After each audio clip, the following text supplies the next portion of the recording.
who were working here temporarily. So I believe that was an occasion where they could have, or may so they extended did. You do them want to to stay during COVID. So you do want to mass extend temporary resident visas. I really think you have no idea what you're talking about. It's really sad. We're talking about non-citizens who are convicted of serious crime being allowed to stay in Canada. So we put forward an amendment to Bill C-12, which would have corrected this. I did your job for you. I think Peter might be doing your job for you in a couple of months. But you guys didn't support that. So I'm asking you as just somebody. Yes, point of order, Mr. Fragiscatos. Why should I give you $600 million for bogus asylum claimants when Canadian seniors can't get basic health care? This guy's garage. Like and subscribe. Welcome to meeting number 17 of the House of Commons Standing Committee on Citizenship and Immigration. I just want to bring to everyone's attention a letter that has been shared with everyone that is on committee. It was a letter that was brought forward by Deputy Minister Kochar, and I'm going to just read a couple of sentences from it because I think it's important for us to highlight. He had indicated that he's expressing his growing concern about the safety and well-being of public servants who appear before Standing Committee. He's also indicated that recent participants has endured significant harassment, abuse, and threats from the public, ranging from social media attacks to hostile messages sent to their work emails and even in-person confrontations. He's further indicated that one source of harassment, so it's not all, one source of harassment stems from short, decontextualized clips of committee appearances by public servants being posted on social media by members of Parliament or their staff. And then he has also said that without a change in approach, he's concerned that threats and intimidation from the public will persist, increasing the risk to public servants who appear before the committees. I'm reading all of that because I want to implore all committee members from all parties, that's all of us from all sides and our staff, to be very cognizant about how we use the information from this committee, whether it's online or offline. It is vitally important that we understand how we're using it and how it may be interpreted, because we do not want, whether it's witnesses from the department. I see you, Ms. Rempel Garner, please let me finish. We do not, whether it's witnesses that are from the Immigration Citizenship Department or any of our witnesses in any way ever to feel that it is a safety risk for them to come before our committee and that coming before our committee would in any way ever result from their safety being in any way threatened. So, do you have a point of order? I do. Since you've introduced this letter, I had hoped to talk to you offline about it. But you've now introduced it. So I would like to provide the conservative response to the letter. I wish we could have done this in private, but you have introduced it. So I'm going to briefly provide the conservative response. It's in a form of a letter to the minister. I'm writing to you with regard to a letter to your deputy minister that your deputy minister sent to the chair of the Standing Committee on Citizenship and Immigration. I have copied her below. In the letter, your deputy minister makes a troubling accusation and an even more concerning recommendation. First, he made an accusation that gave that negative feedback one of his colleagues received after a committee appearance, which was in no way detailed or substantiated in the letter, was somehow the fault of members of the committee. Second, he implied that public testimony at committee should not be shared. Given the eyebrow-raising nature of this content, I'm affording you the courtesy of assuming that your most senior bureaucrat went rogue and sent the letter to the committee without your knowledge. If that is truly the case, I trust you will enact appropriate disciplinary measures. If you did, in fact, sign off on this letter, allow me to provide you with some feedback that may help you effectively manage the situation. 1. If your officials have experienced criminal behavior, they should report it to the authorities. I condemn any actual harassment or intimidation against any Canadian, and no one should experience criminal harassment or criminal abuse. In fact, I myself have faced criminal harassment for holding your government to account. I am pleased to report I have not allowed it to silence me. Given your government's insistence that Canada's criminal justice system works in favour of the victims, if your officials feel their accusation has risen to the level of criminality, your officials should have no problem reporting this to the police, having them taking it seriously, and seeing the perpetrator brought to swift justice. Godspeed to them. I would also note that it was most recently a Liberal MP who set the bar for harassing behavior in a committee that was the Status of Women Committee, but I digress. Number 2, recognize that your officials carry your water. Based on the limited information your deputy minister provided in this letter, and the fact that he did not mention the incident had been reported to authorities, I have to assume that the incident he described did not reach the threshold for criminality. The limited, unverified accusations he presented suggested this official was presented with a person who was irritated by the content they provided on your behalf during a committee. If this is the case, perhaps the Prime Minister, who recently told a journalist who was questioning him over a failure that you should look inside yourself, perhaps you should do that as well. Your government once turned the once strong immigration system into an unmitigated dumpster fire. You and your cabinet colleagues have made policy decisions which have enabled mass abuse of Canada's asylum system, mass overall immigration levels with little thought to impact or taxpayer funds. The healthcare system, housing support or a youth jobs crisis, wage suppression, and the UN describing aspects of the immigration system as akin to slave labor. Said differently, I wouldn't want to have to appear before a parliamentary committee to defend your actions either. In fact, I feel sorry for your DM and your officials. However, if you want the public to support the testimony of officials, then you should make better policy and decisions. The buck stops with you. 3, understand that it's the committee's job to hold you to account for your decisions, and we will not be censored. It's the job of non-government members to hold you to account for your decisions. This includes asking questions of department officials who taxpayers pay to execute said decisions, and the public's right to see these proceedings. This is a fundamental part of our democracy. It is troubling that rather than advising you to make better decisions, you have instead directed your DM to try to censor parliamentarians and infringe upon our rights. Do better. We will not accept any form of censorship, and we will not roll over to make it easier for you and your government to get away with breaking Canada's immigration system. Rebuilding Canada's consensus for immigration rests on our ability to use the committee to hold you to account, propose policy, and get you to do the right thing. We will stay the course. Giddy up. Number 4. Your department officials have a history of providing unclear information to this committee and sometimes appear to even be obfuscating parliamentarians. I have reached my limit with regard to your officials giving unclear testimony at committee and failing to provide parliamentarians information we need to scrutinize the government's decisions. I appreciate that your government's tactic of trying to impose censorship measures or withhold information from Canadians is designed to make it easier for you to get away with all of the issues that you've had in the system and how you failed with Canadians. This spans from your government suing the Speaker of the House of Commons to prevent the release of duly voted on document production orders and filibustering numerous committees for the same. Recently, I discovered that your government has been instructing officials to actively find ways to avoid answering my questions and using, quote, limiting language. I found this out in an ATIP. So forgive me if I take your DM's detail-free accusations with a healthy dose of skepticism.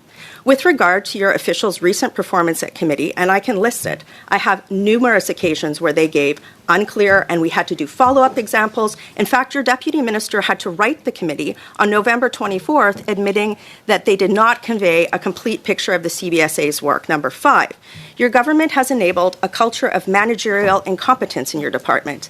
I direct your attention to the Yates report.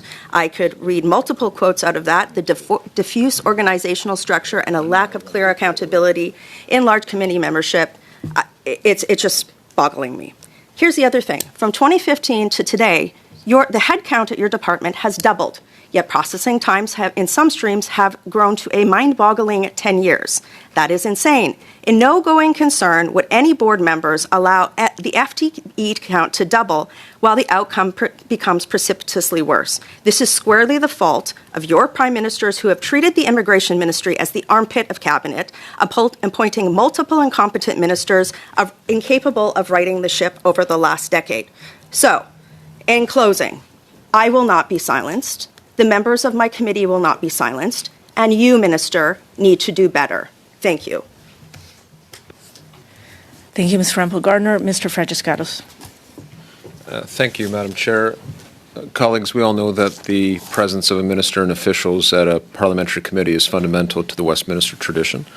I think the letter was written as a call to ensure respectful dialogue. I think it was written in good faith, and I know we can approach the meeting in that vein because that's what we've done at committee from the outset, as I talked about in our previous meeting. And so with that, Madam Chair, I hope we can begin the meeting. Pursuant to Standing Order 1082 and the motion adopted by the committee on November 18, 2025, the committee is commencing its briefing on the Immigration Levels Plan 2026 to 2028. I would now like to welcome our witnesses for today's meeting. We have with us today the Honourable Lena Metlej Diab, Minister of Immigration, Refugees and Citizenship. In December of 2023, a non-citizen went to a hotel here in Canada to meet a 15-year-old for sex, in which he had agreed to pay for these services. He only received 3 months of house arrest and was allowed to go shopping for 3 hours every Sunday throughout these 3 months. His sentencing was lessened so as not to affect his immigration status. Do you think the criminal inadmissibility component, so Section 36(1) of the Immigration Refugee Protection Act, do you think that that kept Canadians safe here in this situation? Thank you, Member, for that question. I know you know that sentencing decisions are made independently by the courts, where the federal government, though, is responsible for the law is for removals. But under the immigration law, a non-citizen convicted of a serious violent is subject to deportation. Right, but I'll just stop you there for a sec. So you're actually, since you've had trouble understanding questions today, you, as the immigration minister, surprise, you're actually responsible for the Immigration Refugee Protection Act. And that section is under your portfolio. So this guy was convicted of a serious crime. They used a loophole in Section 36(1) to ensure that his sentence was reduced so that he could stay in Canada. Is that good or bad?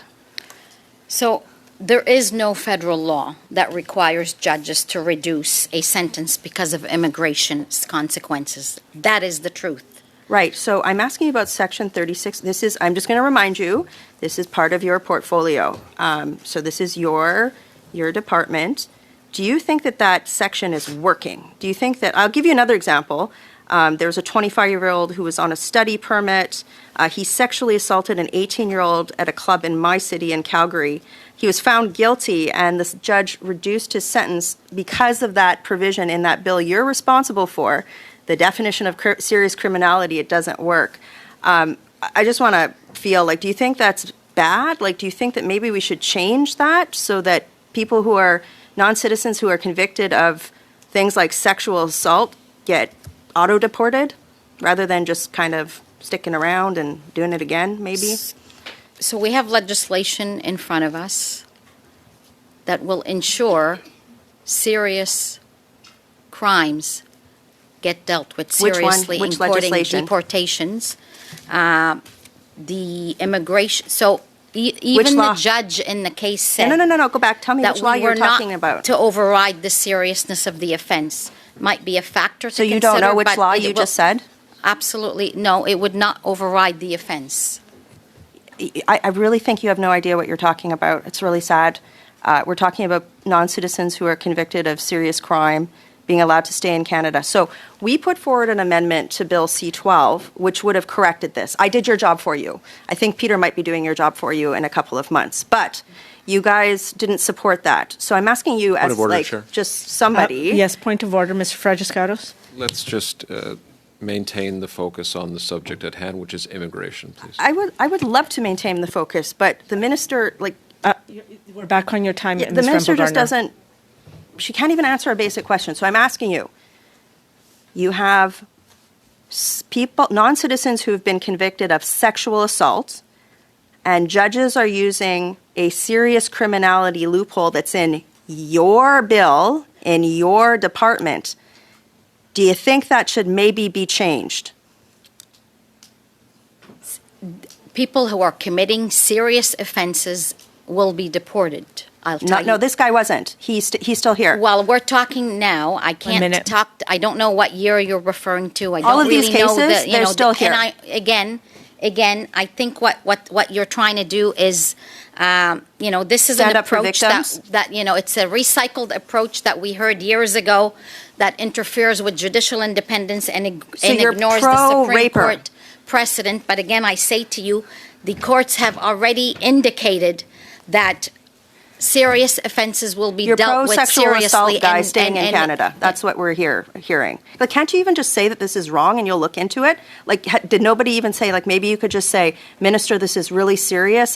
You should say it's serious. I'm going to look into it. Maybe we could work together on it. You just defended a guy who, like, sexually assaulted somebody and should be deported. And you're the immigration minister. I don't know the facts you're I just referring told to. you. I've raised it in the House, and you guys have done nothing. And it's continuing every day. It's rampant in our justice system. You have the responsibility to do this, and you've done nothing. Why? Thank you, Ms. Rempel Garner. Thank you, Minister Diab. The personal tax and everything, I'm on 2 other committees, and I don't see those things. And So you're asking Parliament to give your department about $600 million, extra dollars, for the interim federal health program, and that is the program by which you give a lot of supplemental benefits like vision care and mental health supports to people even who have failed asylum claims.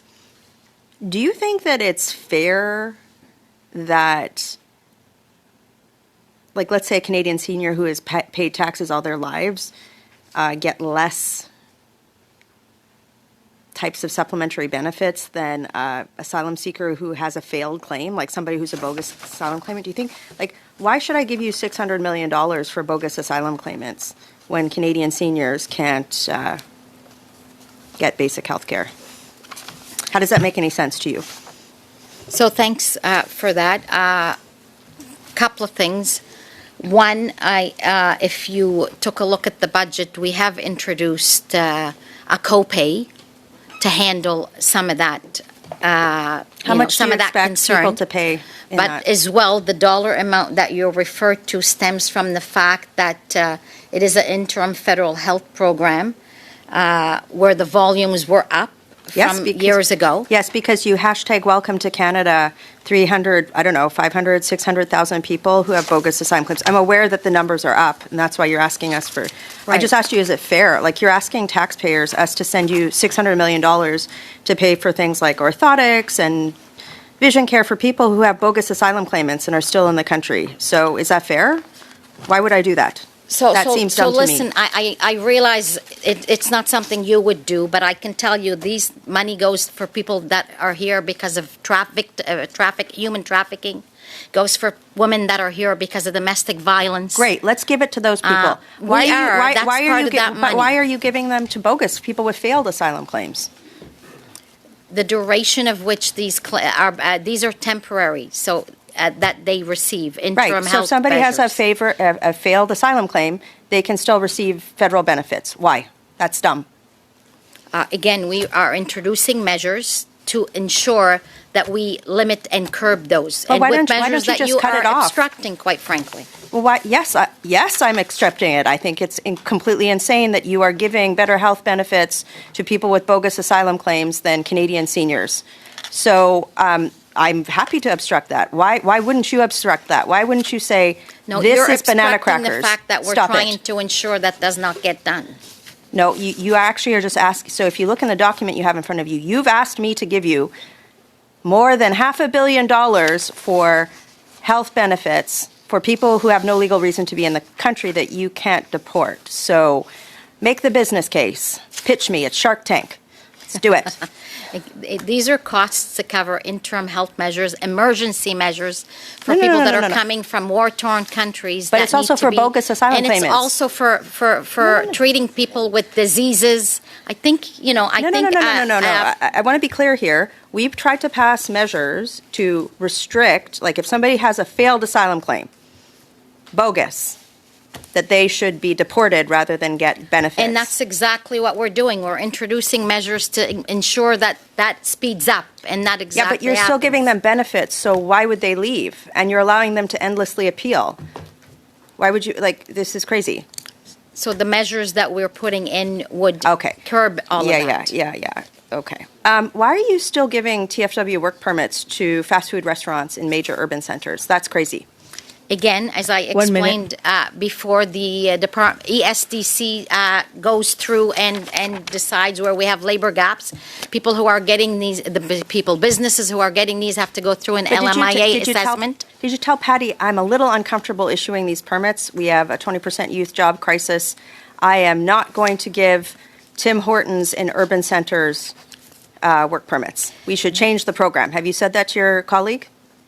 Any employer that receives these goes through a strenuous process where they have to show they cannot find, as well, it's 1% of our target. But there's a lot of fraud in that, it's- and I have a hard time believing that a fast food restaurant in downtown Toronto needs a TFW for basic work. So have you made any effort to close the program off? Like if you said, hey, maybe we should bet on Canadian kids and scrap the program? We're always betting on Canadian kids. That's don't why think we you have are. what we have. As in terms of facts, there's a 70% decrease That in is the temporary time. foreign Thank you, Ms. worker Rempel Garner. permits in Thank you. low-wage industries. Thank you, Minister Diab. Colleagues, I'm going to ask again, please direct your questions and comments through the chair. Please direct your comments and questions through the chair. Thank you. I'm going to finish off with it was mentioned to the Shark Tank earlier in the thing, and I don't think any host on the Shark Tank treat people with the disrespect that you were treated with here today, and I just want to finish off with that.